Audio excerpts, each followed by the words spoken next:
The border czar, Tom Homan, joins us tonight to talk about Minnesota as well as a number of other issues. And, sir, it's good to have you back on the show. Trump mentioning the Daily Mail reporting from 2020 that Ilhan Omar married her brother to get into the country. This was last week. Take a listen.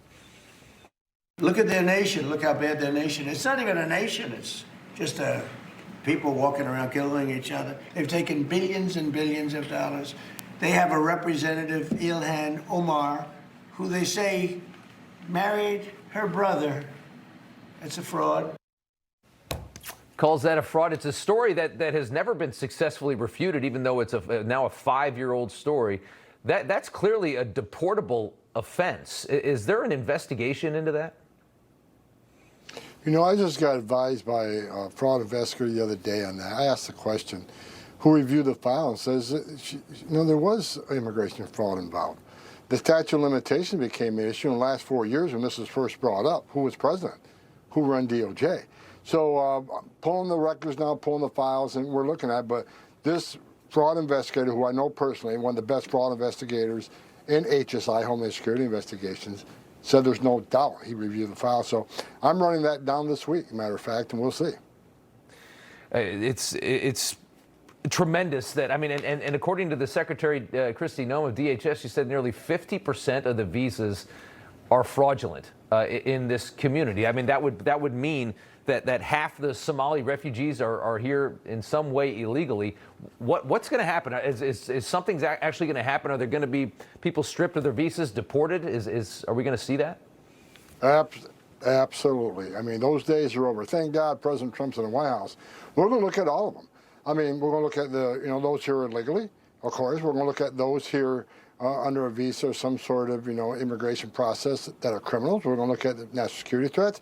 But those who came through a process that weren't properly vetted, who didn't provide documentation, who slipped through the Biden's weak processes on, giving visas and temporary, whether student visas or visitors visas or whatever. We're going the whole gamut. President Trump has instructed us go down and we're going to deep dive all of this. And we're going to hold people accountable. So yes, there are going to be multiple deportations coming. Absolutely. There's so many claims of a racist element to this story, and when we're talking about a certain subsection of refugees into this country. But it bears reminding to people that it wasn't very long ago at all that Americans expected that people that came to our country would contribute to the cause, would assimilate to our culture and to who we are. And we're just not seeing that at all in this community. We're seeing a community that's largely hostile to our culture, wants to bring in an Islamic culture into our nation, while doing so and staying vastly on the dole, on some kind of assistance, taking more than they contribute. Knowing all of that, here's Ilhan Omar on our immigration system under this president and the job that you're doing. This is certainly not what the founding fathers of the American dream were thinking about when they said, that when they set out to write the Constitution. What's your reaction to that? Unlike the Biden administration, we're following the Constitution. We're enforcing the law. We're not ignoring the law. And you're right. The proper, assimilation is important, and it's going to be required. Not only that, when they come here on a legal program, they're required to be self-sufficient. They have to prove they're self-sufficient. So, so a lot of them, first thing they're doing to get here is get on the public dole. President Trump put his foot down, and like I said earlier, we're doing a deep dive on thousands and thousands of files, and we're going to hold people accountable. I'm so tired of them pulling the race card all the time, right. Because we're doing this racist. ICE has arrested people from 180 different countries. Europe, Asia, South America. Every color. They're not just arresting brown and black people. They're arresting people from all over the world. The immigration enforcement is colorblind. There's one thing that matters to us.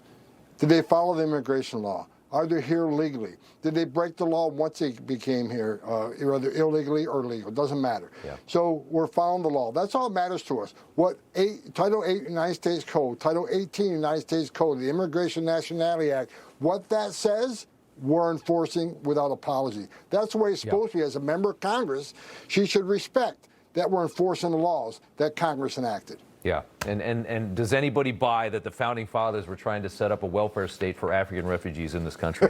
I don't think anybody's believing that argument at all. I want to play our next mayor here in New York, Mamdani, giving out advice on how to evade you. But we can all stand up to ICE if you know your rights.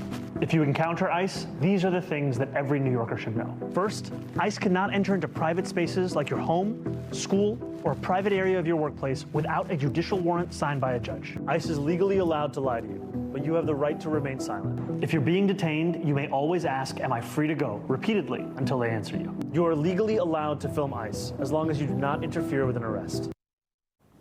Your thoughts on that? We know the law better than anybody, and we're going to keep enforcing the law in New York. We're there today. We're there right now doing operations. We'll be there tomorrow. We're going to keep doing what we're doing. We're arresting public safety threats every day. And because we're forced in the community, because places like New York City is a sanctuary jurisdiction, when they force us in the community to find the public safety threat and national security threats, many times they're with others. Others that may not be a public safety threat, but they're in the country legally. Well, guess what? They're coming too. So educate these people all you want. We know the law, and we're going to keep doing what we're doing. We're breaking records every day. Already have historic deportation numbers. Already have an historic secure border. So we're going to keep pushing the Trump agenda, keeping Trump's promise to American people, make this country safe again, one illegal alien criminal at a time. Last question, and it's something that we don't actually talk about too much because right now it feels unneeded because they're doing such a great job at the border. How's the wall going? I mean, is the wall going to be finished in this president's term when he leaves, and maybe we get a Democrat in 2028 potentially? Are we going to have a border that can't be, we're not going to have to worry about? Contractors on the wall right now. That is the plan. Matter of fact, I'm leaving this week to go look at a couple of sections of the wall that are currently under construction. So yeah, thanks to Congress, that big beautiful bill. We got the wall funding. Contracts are signed, and additional ones are being signed. We're going to finish that wall. You're going to finish that wall. I love to hear that. Border Czar Tom Homan. Good to see you, sir. Thank you. You know, everybody's reporting the same stories, the same spin. You turn the channel, it's always the same. But not us. We're different. We report the real news. No spin, just the facts.